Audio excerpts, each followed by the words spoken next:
దేవుని పరిశుద్ధ నామముకు మహిమ కలుగునుగాక. ఈ క్రీస్తు పరిచర్య అనేటువంటి యూట్యూబ్ మాధ్యమం నుండి వెలువడుతున్న అనుదిన దేవుని వాగ్దానాన్ని వింటున్నటువంటి క్రీస్తు పరిచర్య అనుచరులకును విశ్వాసులకును యావత్ ప్రపంచానికి ఈ దినపు నా శుభాభివందనాలు తెలియజేస్తుంటున్నాను. ప్రియ దేవుని బిడ్డలారా, మీరందరూ కూడా సురక్షితంగా ఉన్నారని, ఆరోగ్యముగా ఉన్నారని, దేవుని యందు భయభక్తులు కలిగి అనుదినం దేవుని వాక్యాన్ని ధ్యానించడంలో, ప్రార్థన చేయడంలో ఎడతెగక విసిగిపోకుండా ఇదిగో ప్రభుతో సహవాసం కలిగి జీవిస్తున్నారని నేను నమ్ముచున్నాను. మీ ప్రార్థన అవసరతల నిమిత్తమై క్రీస్తు పరిచర్య ఎల్లప్పుడూ ఖచ్చితంగా ప్రార్థిస్తూ ఉంటుంది. ఖచ్చితంగా మీ దేవుడు మీ పరిస్థితులన్నింటినీ చక్కపరిచి మిమ్మల్ని ఉన్నత స్థాయిలో నడిపించి భద్రపరిచి కాపాడునుగాక.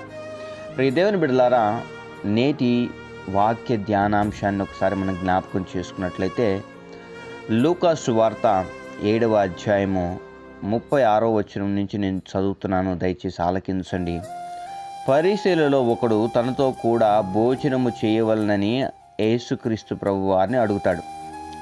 ఆయన ఆ పరిసయ్యుల ఇంటిలోనికి వెళ్ళి భోజన పంక్తిన కూర్చుండగా ఆ ఊరిలో ఒక పాపాత్మురాలైన ఒక స్త్రీ యేసు పరిసయ్యుని ఇంట భోజనం కూర్చుని ఉన్నాడని తెలుసుకుని ఒక బుడ్డీలో అత్తరు తీసుకుని వచ్చి వెనుక తట్టు ఆయన పాదముల యొద్ద నిలబడి ఏడ్చుచూ కన్నీళ్లతో ఆయన పాదములను తడిపి తన తల వెంట్రుకలతో తుడిచి ఆయన పాదములను ముద్దు పెట్టుకొని ఆ అత్తరు వాటికి పూసెను.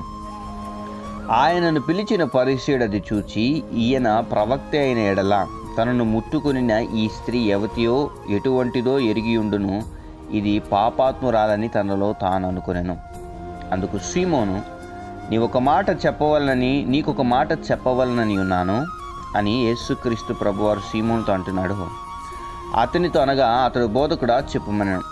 అప్పుడు యేసు, అప్పు ఇచ్చువానికి 2 రుణస్థులుండిరి. వారిలో ఒకడు 500 దేనారములు మరి ఒకడు 50 దేనారములు అచ్చియుండిరి. ఆ అప్పు తీర్చుటకు వారి యొద్ద ఏమీ లేకపోయాను గనుక అతడు వారిద్దరిని క్షమించెను. కాబట్టి వారిలో ఎవడు అతి ఎక్కువగా ప్రేమించెనో చెప్పుమని అడిగాను.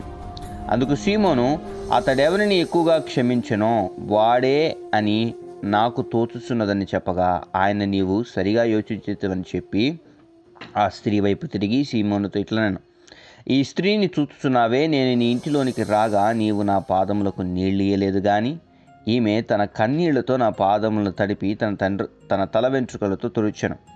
నీవు నన్ను ముద్దు పెట్టుకొనలేదు కానీ నేను లోపలికి వచ్చినప్పటి నుండి ఈమె నా పాదములను ముద్దు పెట్టుకొనటం మానలేదు.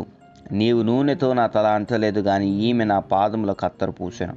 ఆమె విస్తారముగా ప్రేమించెను గనుక ఆమె యొక్క విస్తార పాపములు క్షమింపబడినని నీతో చెప్పుచున్నాను. ఎవనికి కొంచెముగా క్షమింపబడునో వాడు కొంచెముగా ప్రేమించునని చెప్పి, నీ పాపములు క్షమింపబడి ఉన్నవి అని ఆమెతో అనెను. చూడండి ప్రియ దేవుని బిడ్డలారా, యేసుక్రీస్తు ప్రభువారు ఇక్కడ మీకు చదివిన విషయం అంతా అర్థమైంది. మళ్ళీ నేను ఇంకొకసారి రిపీట్ చేయాల్సిన అవసరం లేదని నేను భావిస్తున్నాను. కానీ ఇందులో ఉన్నటువంటి సారాంశాన్ని గ్రహించినట్లయితే, ఒక స్త్రీ యేసుక్రీస్తు ప్రభువారిని డైరెక్ట్గా మీట్ అవ్వలేక, ఆయన డైరెక్ట్గా కలుసుకొనలేక, ఏదో ఒక పరిసయ్యుని ఇంట్లో ఆయన భోజనానికి వచ్చినాడని తెలుసుకొని విలువైనటువంటి అత్తరిని బుడ్డిలో పోసుకొని ఆయన ముందుకు వచ్చే ధైర్యం కూడా లేక వెనకాల నిలవబడి ఆయన పాదములకు అత్తరు పూస్తూ కన్నీటితో ఆయన పాదములను తడుపుతూ తన తల వెంట్రుకలతో ఆయన పాదములని శుద్ధి చేస్తూ అంటే తుడుస్తూ వచ్చింది. చూడండి ప్రియ దేవుని బిడ్డలారా, యేసుక్రీస్తు ప్రభువారిని విస్తారముగా ప్రేమించడం వల్ల, యేసుక్రీస్తు ప్రభువారి మీద విస్తారమైనటువంటి నమ్మకం పెట్టుకోవడం వల్ల ఆ స్త్రీకి కలిగినది ఏంటో తెలుసా? పాప క్షమాపణ. చూడండి, ఈ లోకంలో సహాయం నీకు మనిషి చేయొచ్చు, ఈ లోకంలో ప్రేమ నీకు మనిషి చూపించవచ్చు, ఈ లోకంలో నీకంటూ ఒక స్థితిని మనిషి సహాయం ద్వారా కలిగేలా చేయొచ్చు, నీకు ఆదరణ మనుషుల ద్వారా కలగచ్చు. కానీ నీకు పాప క్షమాపణ అనేటువంటిది కేవలము ప్రభువు ద్వారా మాత్రమే కలుగుతుంది.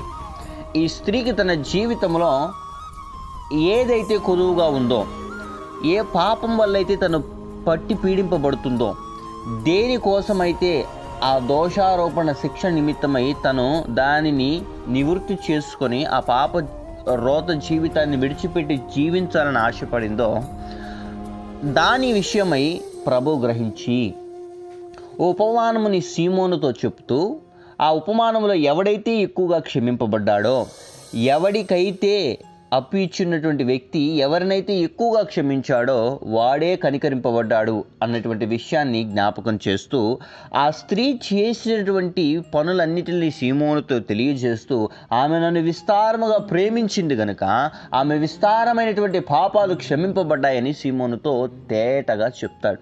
ప్రియ దేవుని బిడ్డలారా, మన దైనందిన జీవితంలో కూడా పాప క్షమాపణ అనేది నువ్వు నమ్ముతున్నటువంటి పాస్టర్ గారి వల్ల నీకు కలుగదు, నీవు ఫాలో అవుతున్నటువంటి స్నేహితుల ద్వారా నీకు కలుగదు, నీకున్నటువంటి లోక ఆశల వల్ల నీకు కలగదు, లేదా నీకేదైనా వ్యామోహం ఉంటే ఈ లోకంలో దానివల్ల నీకు కలగదు. ఈ వాక్యం చదవడం వల్ల కూడా నీకు పాప క్షమాపణ కలగదు. యేసు క్రీస్తుని నిజమైన రక్షకుడుగా అంగీకరిస్తే, ఇదిగో నీ పాత రోత జీవితాన్ని విడిచిపెట్టి ప్రభు సన్నిధిలో నీవు నిలబడి నీవు నిజమైన దేవుడు అని ఒప్పుకుంటే నీ పాపాలని క్షమింపబడతాయి. వాక్యం ప్రతి ఒక్కరు చదువుతారండి, కానీ దీన్ని గ్రహించగలిగినటువంటి స్థితిలో ఉండాలి కదా. మనం ప్రతిదినాన వాక్యం చదువుతాం, ప్రతిదినాన ప్రార్థన చేస్తాం, కానీ మన పాపాలు క్షమింపబడి ఉన్నామని మనకు ఎలా తెలుస్తుంది అని అంటే, మనం అతిగా దేవుని ప్రేమించడం వల్ల, అతిగా దేవుని సన్నిధిలో గడపడం వల్ల, వ్యర్థంగా కాలాన్ని ఇదిగో మనం లోకంలో గడపకుండా దేవుని సన్నిధిలో గడుపుతున్నప్పుడు, దేవుని మీద ఆధారపడుతున్నప్పుడు, దేవునితో నడవడానికి ఇష్టపడుతున్నప్పుడు ఖచ్చితంగా మన విస్తారమైన పాపాలు క్షమింపబడతాయి. చూడండి ప్రియ దేవుని బిడ్డలారా, మీ జీవితంలో కూడా అన్ని పులు స్టాపులు పడుతూ వస్తున్నాయి అంటే ఇంకా మీరు చేసిన అతిక్రమములకు మీరు క్షమాపణ అడగలేదేమో దేవుణ్ణి. ఏదో మీరు నేరాలు ఘోరాలు చేశారని నేను అనట్లేదు, కానీ ప్రభువును దుఃఖపరిచిన ఎడల, దేవుణ్ణి దుఃఖపరిచిన ఎడల, దేవునికి ఇదిగో వ్యతిరేకముగా ఒక అడుగు వేసిన ఎడల మనం పాపం చేసిన వారమే. మన హృదయంలో ఒక చెడ్డ తలంపు పుట్టక మునిపే దేవుడు వాటిని గ్రహిస్తాడు, కానీ వాటి నిమిత్తమై మనం పాప క్షమాపణ పొందుకున్నామా? మనం చేసిన చిన్న అతిక్రమం నిమిత్తమైన దేవుని దగ్గర క్షమాపణ పొందుకున్నామా? ప్రియ దేవుని బిడ్డలారా, అవే మనకు పెద్ద ఉరులుగా మారుతాయి. మన జీవితాల్లో మైనస్ లెక్క దురాత్మల వాటిలన్నింటినీ చూపించి దేవుడు నీ ప్రార్థన ఆలకించడు, నువ్వు ఈ తప్పు చేసావు, నువ్వు ఇలాంటి వాడివి, నువ్వు అలాంటి వాడివి, ఇదిగో నీలో ఇది మైనస్ అది మైనస్ అని చూపిస్తూ దేవుడి నుంచి నిన్ను దూరం చేయడానికి వస్తాయి.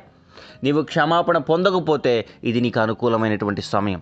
నీ హృదయంలో దేవునికి చోటు ఇవ్వకపోతే ఇది నీకు అనుకూలమైనటువంటి సమయం. ఇదిగో ఈ మాటని నీకు దేవుడు వినిపిస్తున్నాడు అని అంటే ఈ దినాన ఆయనని క్షమించాలని ఆశపడుతున్నాడు. నీ విస్తారమైనటువంటి పాపములు, విస్తారంగా నీవు దేవుని గాయపరిచిన విధానం ఆయన మర్చిపోబోతున్నాడు. నీవు వాటిని విడిచిపెట్టడానికి సిద్ధమైన ఎడలా, నీవు క్షమాపణ పొందుకోవడానికి సిద్ధ మనసు గలవాడమైన ఎడలా దేవుడి దినాన్ని క్షమించడానికి ఇష్టపడుతున్నాడు. క్షమాపణ పొందుకోవడానికి ప్రయత్నం చేద్దాం ప్రియ సహోదరి సహోదరులారా. ఎంతసేపు మనల్ని ఆశీర్వదించలేదు, ఇదిగో నా జీవితంలో సంతోషం లేదు, నా జీవితంలో ఆనందము లేదు, ఇదిగో నేను ఎటు వెళ్ళినను నాకు ఆపదే కలుగుతుంది అని అనుకోవడం కంటే, పాపపు ఊబిలో పుట్టినటువంటి మనం, పాపం ద్వారా జన్మించినటువంటి మనము, పాప ఆలోచనలు కలిగినటువంటి మనము పరిశుద్ధ దేవుణ్ణి సంధిస్తున్నప్పుడు ఇంకెంత పరిశుద్ధంగా జీవించాలా ఒకసారి ఆలోచించండి. నీ దేహమునకే ఇన్ని శ్రమలు కలుగుతున్నాయంటే లోపల నాటబడిన నీ ఆత్మ ఏదైతే ఉందో, పరదైసులో దేవుని ఎదుట నిలబడవలసినటువంటి నీ ఆత్మ ఏదైతే ఉందో, దేవుని రాజ్యంలోకి ప్రవేశించవలసిన నీ ఆత్మ ఏదైతే ఉందో, దాని మీద ఇంకెన్ని దాడులు జరుగుతున్నాయో, కనబడనటువంటి దాడుల నుండి నిన్ను తప్పిస్తున్నటువంటి దేవుడు ఈ దినాన నిన్ను అడిగేటువంటి ఒకే ఒక్క మాట, నీ పాపాలని ఆయన క్షమించడానికి సిద్ధంగా ఉన్నాడు. ఇదిగో నీ ప్రార్థన ఆయన సన్నిధికి పోనీకుండా, ఇదిగో నీలో ఉన్నటువంటి నెగిటివ్స్ని చూపిస్తూ, నీవు చేసినటువంటి పాపాలను ఎత్తి చూపిస్తూ, ఆ దినాన్ని నువ్వు మాట్లాడినటువంటి మాటల్ని, ఆ దినాన్ని నువ్వు చూసినటువంటి చూపుల్ని, ఆ దినాన్ని నువ్వు నడిచినటువంటి నడవడికల్ని అన్నిటినీ గుర్తు చేస్తూ దేవుడి నుంచి నిన్ను దూరం చేయడానికి ప్రయత్నాలు చేస్తాయి దురాత్మ సమూహాలు. నీవు పాప క్షమాపణ ఈ దినాన్ని పొందుకుంటే, ప్రభు సన్నిధిలో కన్నీరు విడిచి అడగగలిగితే దేవుడు నిన్ను క్షమించడానికి సిద్ధ మనసు కలిగినటువంటి వాడు. ఇదిగో నీ భర్తను ప్రేమించొద్దు, నీ పిల్లల్ని ప్రేమించొద్దు, నీ భార్యని ప్రేమించొద్దు, నీ కుటుంబ సమూహాలని ప్రేమించొద్దని నేను చెప్పను. వాళ్ళందరినీ ప్రేమించు, కానీ వారందరికంటే ఎక్కువగా నీ దేవుణ్ణి ప్రేమించు. నీ విస్తారమైన పాపాలు క్షమింపబడతాయి. నీవు అనుదినం చర్చికి వెళ్ళినా నీ పాపాలు క్షమింపబడవు. నేను చెప్పే మాట ఏంటి అంటే, దేవుని మీద నీకు ఉన్నటువంటి ధ్యాస ఈ లోకంలోంచి నిన్ను వేరుపరుస్తుంది. దేవుని మీద నీకున్నటువంటి తృష్ణ ఈ లోకంలో ఉన్నటువంటి మలినం నీకు అంటకుండా కాపాడుతుంది. నేను ఎంతసేటు వాక్యం చెప్పినా అది నీ హృదయంలో నాటబడకపోతే, ఇదిగో అది నీకు ఆలోచన శక్తిని నువ్వు గ్రహించేటువంటి స్థితిలో ఉండి కూడా గ్రహించలేని స్థితిలోకి నేను నెట్టేస్తే ఎవరు ఏం చేయలేరు. ప్రియ సహోదరి సహోదరులారా, కాలం చాలా తక్కువగా ఉంది.